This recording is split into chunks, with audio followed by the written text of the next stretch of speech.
Hey, what's up, everybody? BDF44 coming at you with another video. All right, so let me get on my Laker talk once again because I think we're in a pretty good spot.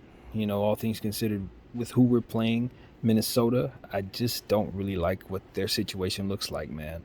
They're missing too much. Like, really important pieces. Um, First of all, you're looking at Nas Reed. That's the first piece that you're thinking about. He's going to be out for the season with the wrist. You look over at Rudy Gobert, and you know that he just had the punch situation. Now, me personally, I do not believe Minnesota has any intentions of suspending Rudy Gobert for the play-in tournament game against the Lakers. I really don't. Now, under normal circumstances, would they probably suspend him? I think they would entertain maybe suspending him, but I think you'd more likely see a fine from him, from the team rather, for him, and that would probably be it. So I expect them to hit him with $100,000 fine or something like that, based on the circumstance. Because at the end of the day, you got to look at the fact that they're missing Nas, then they would be missing himself, and of course now Jaden McDaniel, who punched the wall, man, out of frustration and fractured his hand. He is definitely going to be missing time, so he won't be in that game. That leaves them with who playing center?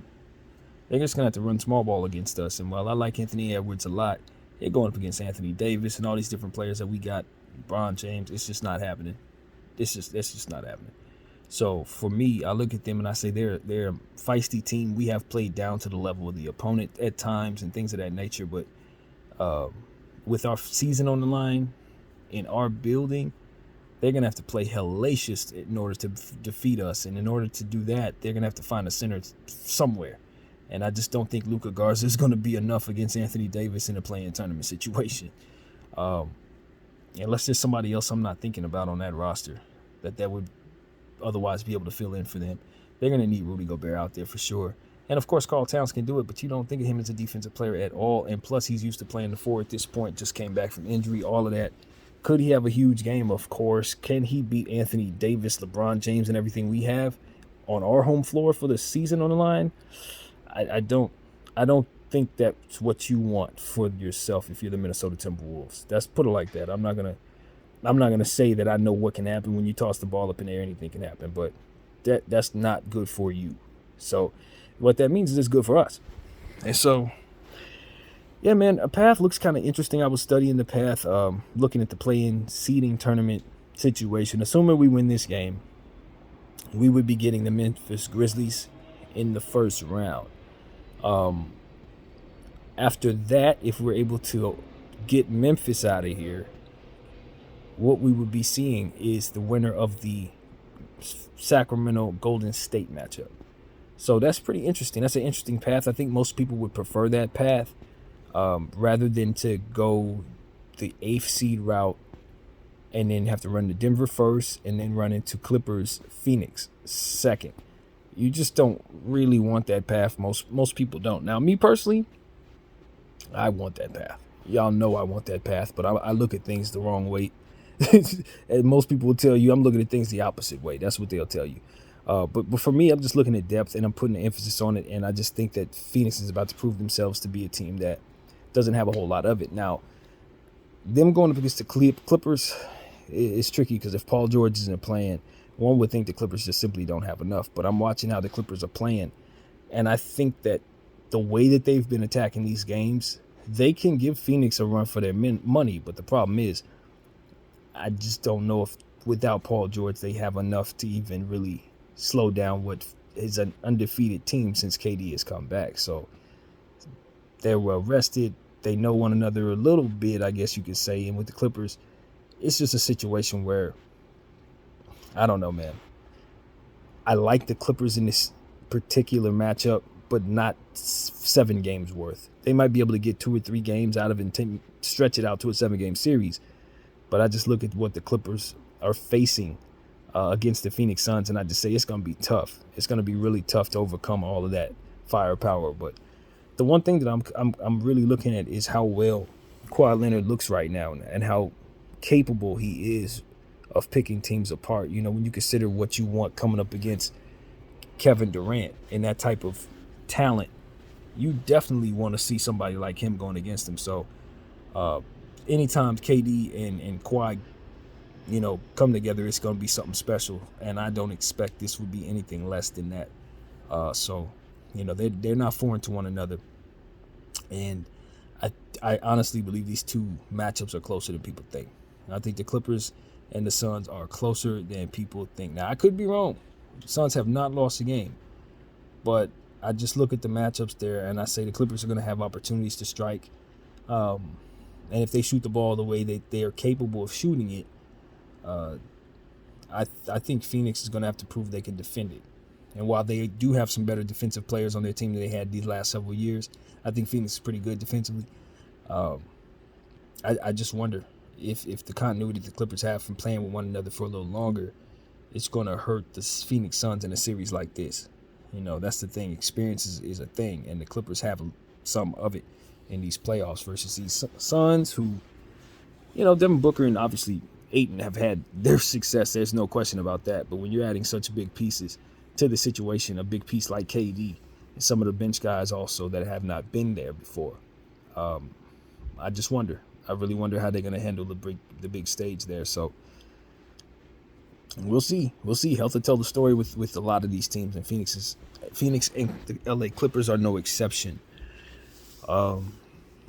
Looking at that situation, Denver, they're obviously waiting to see who shakes out of this play-in tournament. But, I just wonder at this point if there's any chance Minnesota can stay alive and survive this play-in tournament and find themselves at the 8th seed.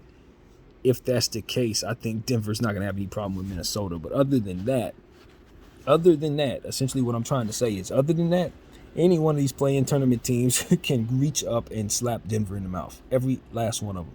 The New Orleans Pelicans, the Lakers, the Oklahoma City Thunder. I think they're all capable of giving the Denver Nuggets a series that they're going to have to take to their distance. They're all capable of taking them 7. And the reason why is because I'm not sure how Jokic's health is going right now. Even though he was on the floor for the last game against the Jazz beat them. The Jazz literally beat their team with them being fully healthy. So for me, it's like I don't trust Denver at all. Short term in a 1-game situation or a 7-game situation, depending on who their matchup is. Now, if they're going up against a depleted Minnesota team, let's say Minnesota loses to us, and then find a way to win the loser of the other matchup between OKC and Pelicans. Let's say they beat the Pelicans or whatever. I think Denver's, again, no problem. A depleted Minnesota team is not going to beat the Denver Nuggets. But running to SGA and these guys, I don't know, man. Denver's going to have a hard time with OKC. All those playmakers and all those young players and defenders, they're going to have a hard time with those shooters. And then I look over at us, I say, I've been saying this the whole time. I want to play Denver. I think we'll give them a shot. And I think we'll actually knock them off. I got us beating them. And then I look over and I say, the Pelicans, that's probably a matchup that Denver could probably win, unfortunately, for the Pelicans. But the way Brandon Ingram's capable of playing, you never know. Zion is not expected to come back, but anything can happen. Their team is pretty solid. A guy like, Trey Murphy III, you don't want him to start taking steps forward in a playoff series, prove himself to be a star shooter or what have you. That's very possible. So that kind of thing, I just think it's very possible that Denver's going home in the first round. Speaking of that play-in tournament matchup, just looking at New Orleans and OKC, I believe that game is in New Orleans. I believe the Pelicans are the ones that ended up 9th, and I think OKC is 10th. I think that's how they went. I'm not sure. I don't have OKC winning that game, man. I'm not sure. I don't. I just think that the OKC Thunder are a bit more healthy when you consider that they're not missing their Zion, although they are. Let me refrain from going forward with saying that because they are missing the questionable one, and his name is Chet Holmgren. So I think if he actually does play in this play-in tournament game, which I don't expect that he will, but you never know, that could definitely get New Orleans out of here. Like that could be the thing that gets them out of here. And I'm curious to see if that's a possibility because that was something that was listed.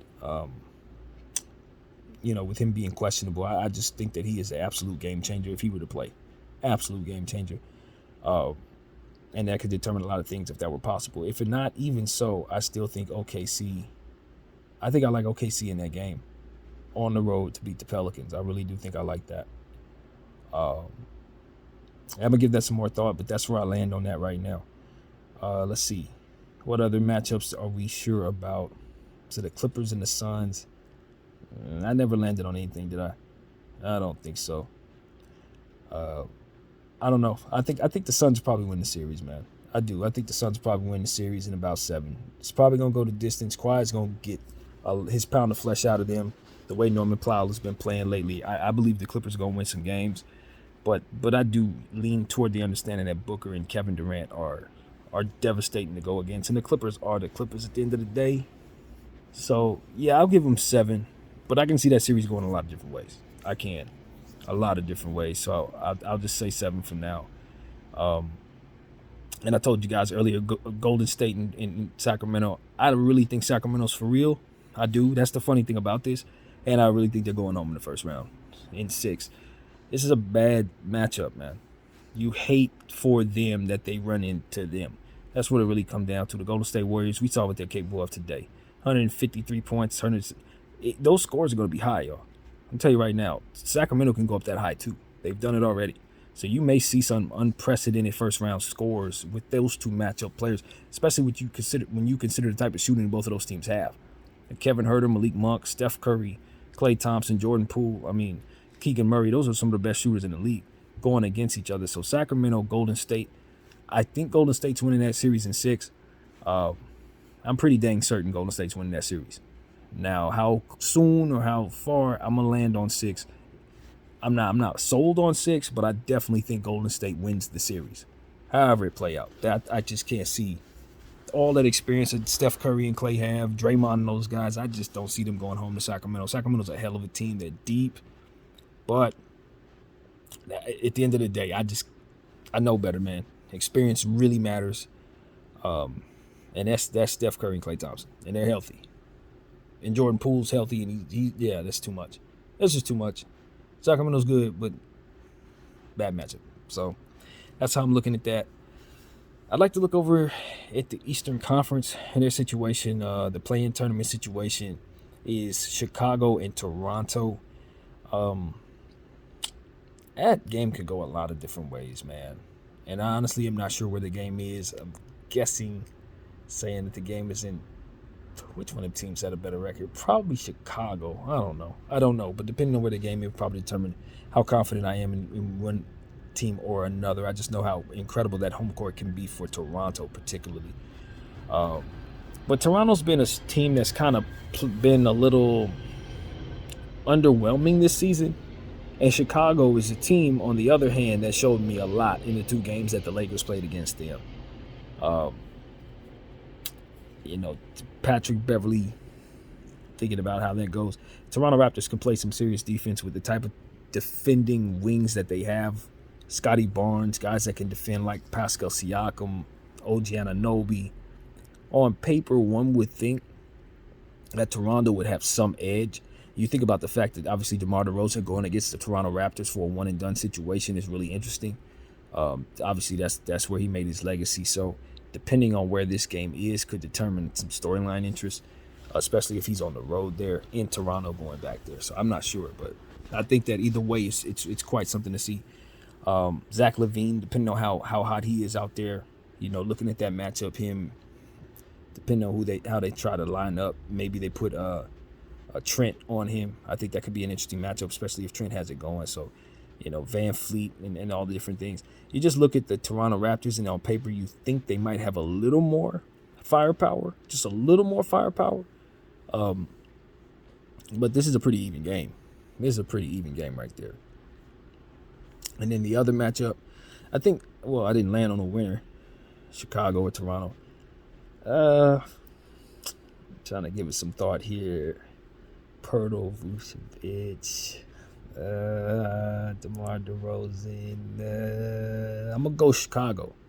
I think Chicago's going to edge it out, even on paper. Toronto looks like the team that could probably have more to throw at the Chicago Bulls. At the end of the day, I just see DeMar DeRozan going absolutely nuts. and finding a way to get that victory against his old team. It's just, it feels that way. Zach LaVine, they're going to have to do a job on Zach LaVine. Depending on who they put on him, he's probably going to be able to win that matchup with his athleticism. So, OG, not OG Anunoby, but possibly if he has a huge game, goes for 30 plus, that could be interesting. Pascal Siakam, if he goes for 40, that kind of thing, that can really sway what it is I believe I'll see. Because those guys can go all the way up with their scoring, just like DeMar DeRozan can. So it's hard to tell. I can see that game going a million different ways. I don't study those teams like that, so I don't really know them like that. But from afar, I'm going to give the edge to the Chicago Bulls without knowing where the game is actually being played. Just two teams, slap them on any floor. In theory, I'm just going to say that DeMar DeRozan will edge out his old squad. Now, the next matchup I want to look at is New York and Cleveland. We've been talking about this series for about a week now, maybe a little longer, because we've kind of known that these two teams are going to play one another. But I'm a huge believer in the New York Knicks as a whole. As I always say about the Lakers, the sum of their entire parts make them strong. I really feel that way about the Knicks. They just have such big players in lesser roles that they found ways to make look great.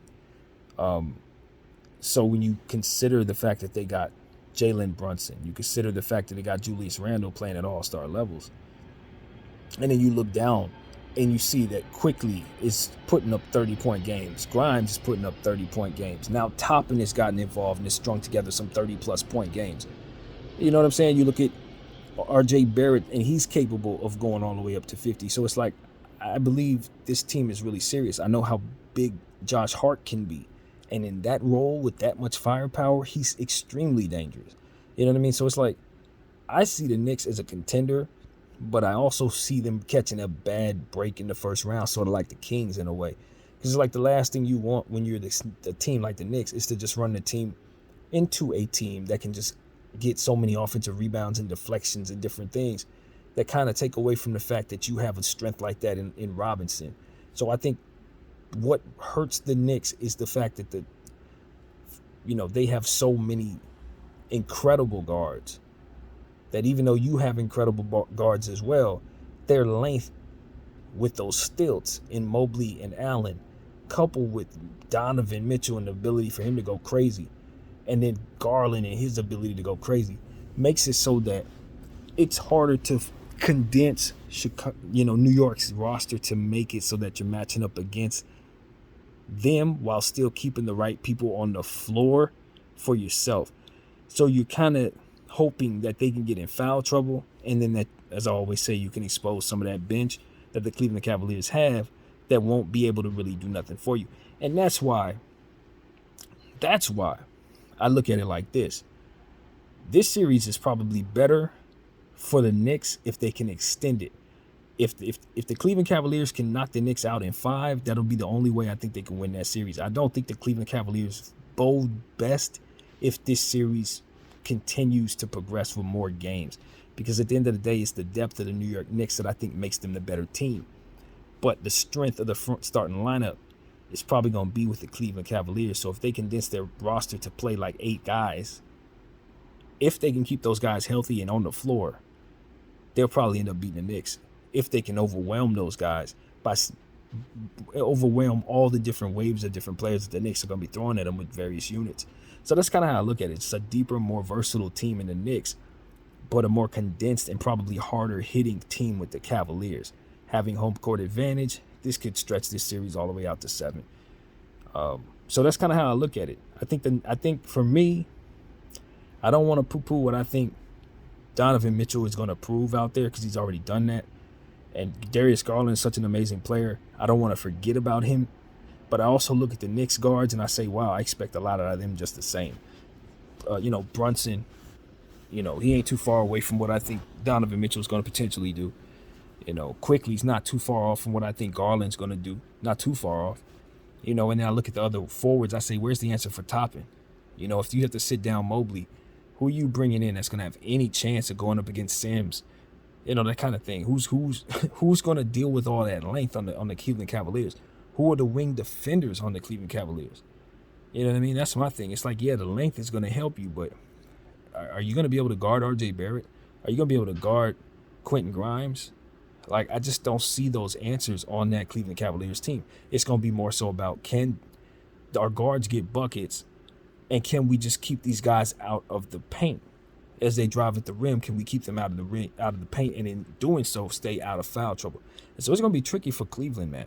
The more I break down that series in my head, the more I realize that I'm on the right track as it pertains to the Knicks. If the Knicks can make smart decisions, keep the right people on the floor, not lean too much on Julius Randle's dribbling and hitting last-second shots and all that ego stuff that he's prone to do, and keep the fullness of the team's, whole goal in mind, empower Quickly, empower Toppin, empower all these other guys on top of focusing things on Brunson as your number one, I think the Cleveland Cavaliers are going to go home in the first round, man. I do. I think the New York Knicks are going to get that series, even though they don't have home court advantage. I do have the New York Knicks ultimately overcoming the Cleveland Cavaliers in probably about 6 games. Knicks in 6. And that's tough. I know that's tough, but I look at the back of that Cleveland bench and I just know better. Man. Foul trouble.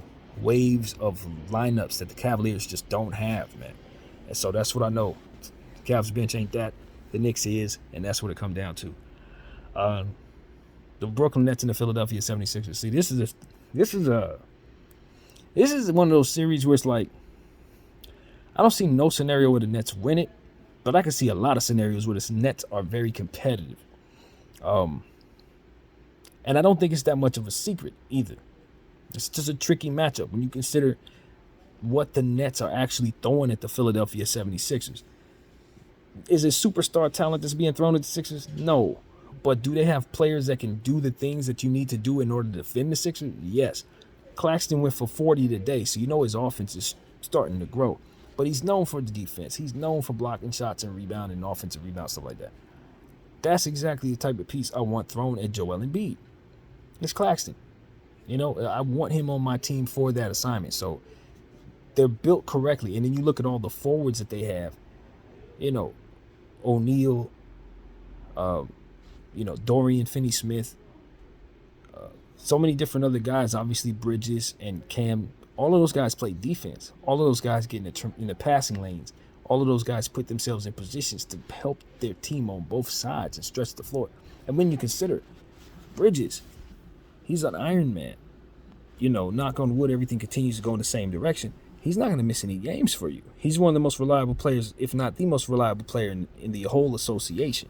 So that in a 7-game series, when I can count on my wing defender, two-way wing defender who happens to want to score 40 points a night now every night, he's trying to be a superstar now. If he's reliable, then you have a dynamic where you have to deal with him. And now, here's another dynamic that I think a lot of people forgotten about, but I never do when it comes to Bridges and the Philadelphia 76ers. Do y'all remember how that went? Yeah, I bring it up every time. He was drafted by the Philadelphia 76ers. His mom worked for the Philadelphia 76ers. And they traded him to the Phoenix Suns after having her get on TV talking about how proud she was of her employer signing up and picking her son up in the draft. And, of course, they proceeded to trade him away. Now, it was for the betterment of him because he ended up having a good path with the Phoenix Suns and playing in the finals and all that. But now he's with the Brooklyn Nets, and look who he has to face in the first round. You get it, the Philadelphia 76ers. This is a trap series, man. It's a trap series. When I look at Cam Thomas and him going for 40-something, Claxton going for 40-something, I know what the Nets have, man. All those forwards that they're going to be throwing at those guys, it's going to be a tough series for guys like James Harden, guys like Tobias Harris. This is going to be a very, very physical series for them dudes. They're going to have to deal with something. McDaniels, they're gonna have to play well. They have to play well against these Nets, man. Because the more I break this series down, the more I realize it's a trap series. Now, they're going to win the series. Philadelphia should win the series because Joel Embiid is going to get 50 points and all kinds of other stuff that's going to make it so that he should be fine. But what I'm telling you is the Nets have the defenders, the defensive players, the bigs, especially if Sharp is playing well, the guards, Dinwiddie, Cam, they got some guys, man. And then you look at Harris, and now that he's in shape and healthy, Curry, now that he's in shape and healthy, ex-Philadelphia 76ers. You think of the Ben Simmons situation, James Harden being traded from Brooklyn, all of those things that definitely make you understand that the storylines are in place for Brooklyn and Philly. James Harden. I don't think James Harden's going to be losing in the first round to the Brooklyn Nets. Given the circumstances, I just don't see him going home to them. I think he's going to play very well, particularly very well against them, even though they have those defenders that are going to be thrown at him.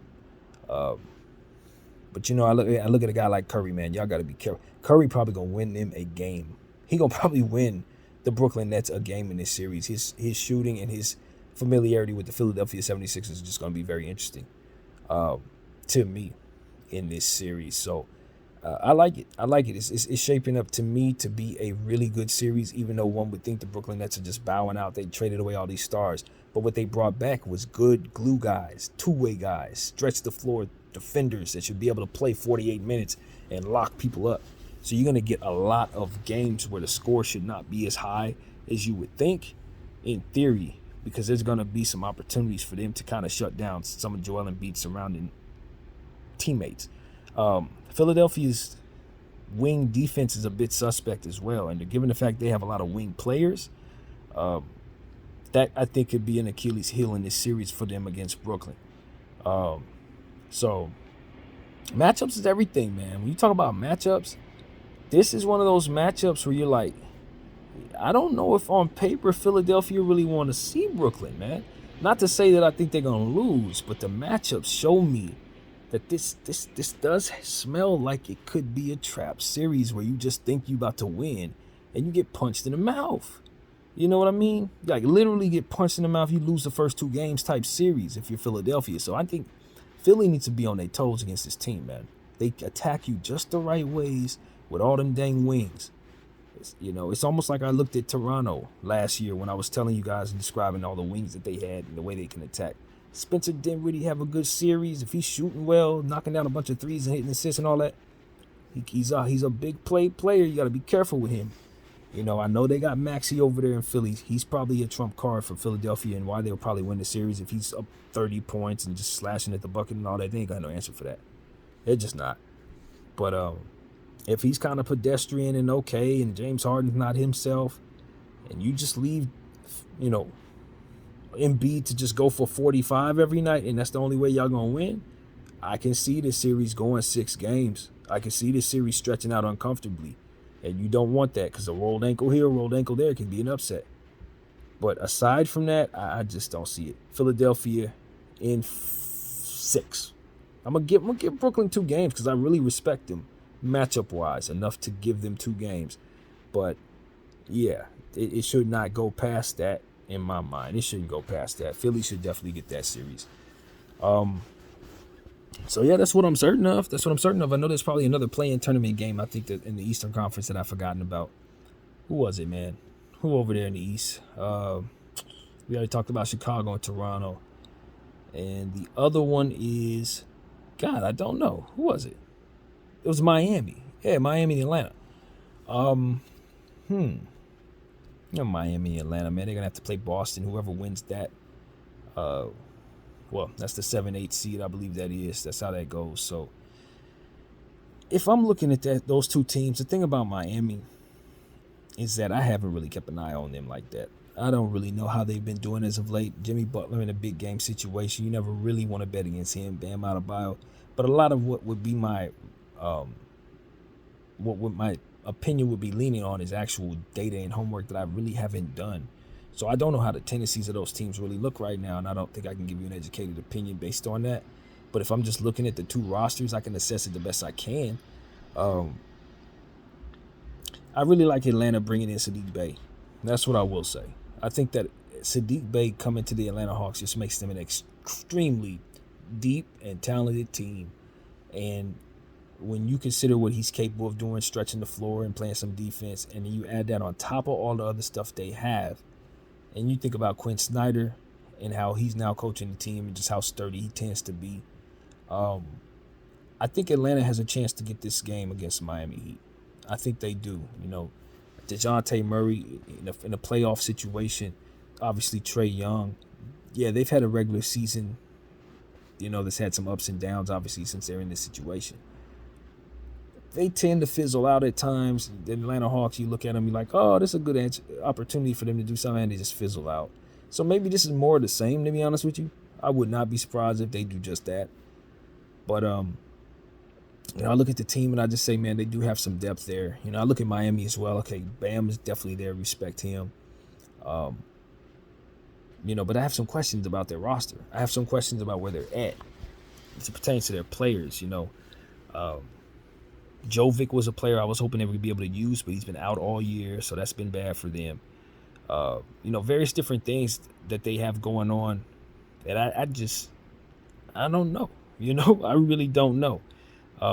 But judging from what it is, I do understand about their squad. Tyler Hero's a player you don't want to toy around with. You know what I mean? Obviously, Jimmy in place. Miami was a team that was in the Eastern Conference Finals last year. They were one of the best defensive teams in the league, and they were winner by committee. You go with guys like Gabe Vincent, Victor Oladipo. You know what I mean? That was how they attacked. Kind of next man up, no matter what. Duncan Robinson, if he's available, they usually put him in the rotation sparingly. But you can get certain things out of him from an offensive perspective, run the score up. So, it's next man up. Is Gabe Vincent gonna be out there? Is it Max Spruce? This year. You just never know who they're going to call on. But if they're playing like they're supposed to play, they're going to give each other the production that they need to win as a unit. So I don't know if that's good enough this year to go up against a team with those type of guards, those type of forwards. I don't know. The Atlanta Hawks, to me, look so very talented. I don't know if they've been able to put it all together, though. But they have the units. Onyeka Okongwu, Collins, you got so many guys like Bogdanovich. I just look at their team and I say Atlanta should be more talented. In theory, they should be more talented on paper than Miami Heat. They really should. Now, whether or not that's going to translate to them playing better than the Heat, going up against Jimmy in a pressured situation and actually beating him, that's a whole other story. But I look at DeJounte, and I trust him in that way. I think he can really do it. And Trae Young's already proven himself to be a big player. I don't know if he meshes well with others in this situation. I don't know. But DeJounte is a player that I think can really have a big game in a situation like that. It kind of solidify himself as a big-time playoff performer in this situation. So that's what I'm looking for. I want to see him develop himself into a playoff performer. I want to see where he stands in this situation and what type of mark he can have on this franchise in his first year. So, yeah, my gut's telling me to go Atlanta.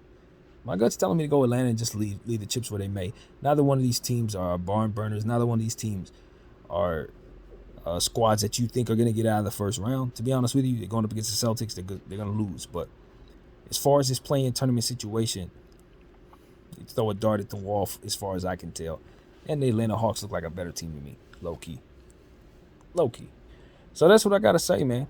That's my little predictions. And, of course, the first round, you got the Bucks waiting to see who wins from those matchups. And, of course, the Celtics, as we already said. So, these playoffs are going to give us a lot of what it is that I think could be unexpected upsets, playing tournament teams that advance to second and even the third round type stuff. It's possible, but that's the NBA for you this year, man. I'll be legitimately surprised if the 1 seed makes it to the finals in the Western Conference. Like, I just don't see the Nuggets doing that. There's no path I see them doing that. So that's how real that is, man. And like I said, Phoenix, I think I'm the only person that doesn't believe in Phoenix. I think all humans in the sports sphere think that the Phoenix Suns are going to be the team that probably comes out of the Western Conference. And I'm the only one that's telling you I think they probably going home to the dang Clippers. Because they don't have the depth, man. They just don't have it. I don't care about starting lineups when you got to go up against real talent coming at you, drawing fouls. That's what it really comes down to. And so, while the Phoenix Suns are definitely going to draw fouls of their own, probably a lot more than the other team. At the end of the day, if you're only leaning on 4 players and those guys' health can go, I don't know, man. Mikal Bridges ain't walking through that door. He over there in Brooklyn now. So it's like that reliability factor for the Phoenix Suns, I don't believe it's there. I think the guys that they have may not. You're at risk of them even making it through a series, let alone the playoffs. So, Phoenix gonna get worn down, I believe, and maybe they prove me wrong. But I've seen this movie before with all of those guys. I mean, you slapping them together doesn't change that story for me, honestly. I've seen Devin Booker fizzle out in the playoffs, Ayton fizzle out in the playoffs, KD's fizzle out in the playoffs. Yeah, I've seen them all fizzle out. Chris Paul, you know what I'm saying? So you slap them together, and I guess it's supposed to overcome that. Maybe, but that ain't really what I expect to see for some reason. Not with those four guys. I don't expect that. I don't expect that, man. So we'll see what happens. But I know they're going up against Kawhi Leonard, and I know he's heartless, and I know if they don't take every possession seriously, he will pick them apart, just like he will anybody else. And that's what I know. And so that's what I got to say about that particular series. And I just want to double back, make sure I'm seeing everything I need to see with the Golden State Warriors. I really do think they're going to win that series. I really do, man. It'll be nice to see Sacramento light the beam on them, though. I would not be upset if Sacramento wins that series and then we see Sacramento in the second round, or if Memphis knocks us off, Sacramento sees them. I think that could be fun for the New West, but it just don't seem realistic to me, man. Steph Curry, Klay Thompson healthy. It just don't feel realistic. They're gonna shoot them dudes down. That's just how this goes, man. Seen it for too long. That's a dynasty for real. Those are actual winners. Like real ones, living in flesh, walking amongst us, still dominating. So it's like, now you gotta knock them off with something stronger than a team that's never done it before. That's not real. You talk about stuff that's not real, that's not real, man.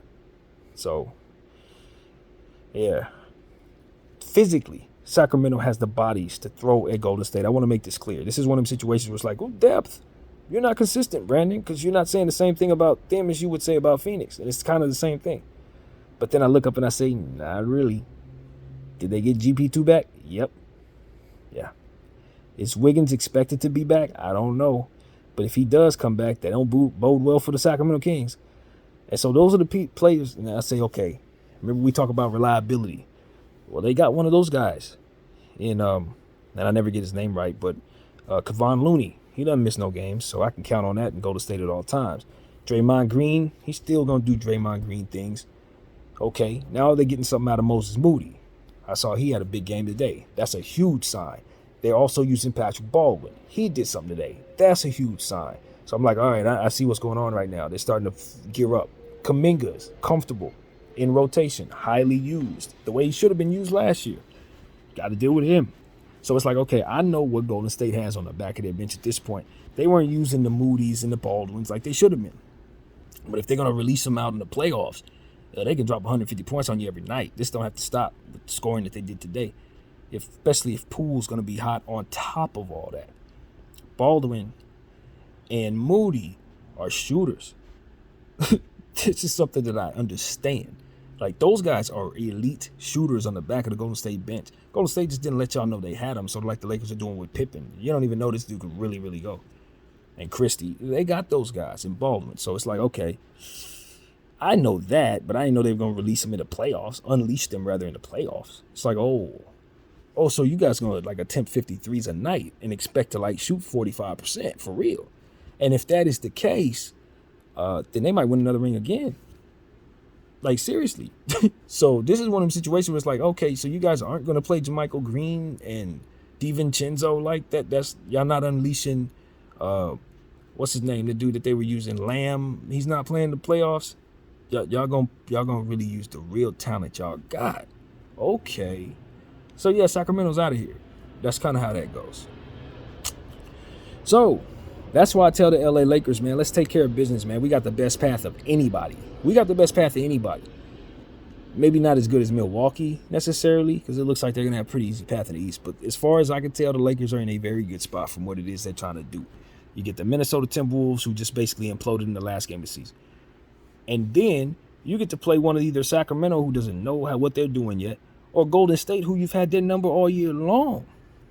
We've actually been a really good team against Golden State. So I like our chances against Golden State better than I like our chances against some of the other teams. Say the Clippers, just based on the Clippers having our number so much. So, and as I told you guys, I don't think this is a Golden State championship year. Even though they're balling and all this stuff I just said, I don't believe this is the year they win it. I'm just talking, but I'm just telling you I don't think so. So, yeah, I don't think Golden State wants to see us in the second round. But we got work to do because we don't want Memphis to be the team that they end up seeing after all. So hopefully we win our game, take care of our destiny, and solidify that 7th seed. I'm saying it as a fan, of course. But all in all, I want to see great playoffs. And I think whoever ends up winning the championship is still going to be people who are going to say this thing was rigged because of a lot of different stuff that we've talked about all season long. But the season's been pretty good overall to watch. Unprecedented scoring. Guys getting scoring records, all kinds of different stuff that was unprecedented this season. So I definitely appreciated the regular season as a whole. And the play-in tournament, I think, is a great thing. I don't want it to go anywhere. I love that they have that opportunity, even though we're continuing to see my team in it. And you would have loved to have made the playoffs once you solidify a 7th seed, just like it used to always be. But if you're a winner, then you don't mind facing these situations. You don't run from them, and so seeding changes and different things kind of make it weird. You know what I mean? For a team, let's say you think you got a better path against Denver, you might want to lose the play-in tournament first game and take your chances in the second game based on your seeding. So I think that can get a little tricky. But overall, I love the fact that you have the play-in tournament in place to make it a bit more competitive overall, both with the season and the draft situation, if you think about it. So, yeah, great job, NBA, overall. I just want to see you guys get back to the fundamentals of allowing guys to play defense, as we always talk about in a million different rants that I've left on this channel. So that is pretty much what I got to say in regards to these playoffs. And if I forgot something, I'll come back around and give it to you guys as I always do. But that is what I have. BDF 44. I thank you all for watching, and I'm out.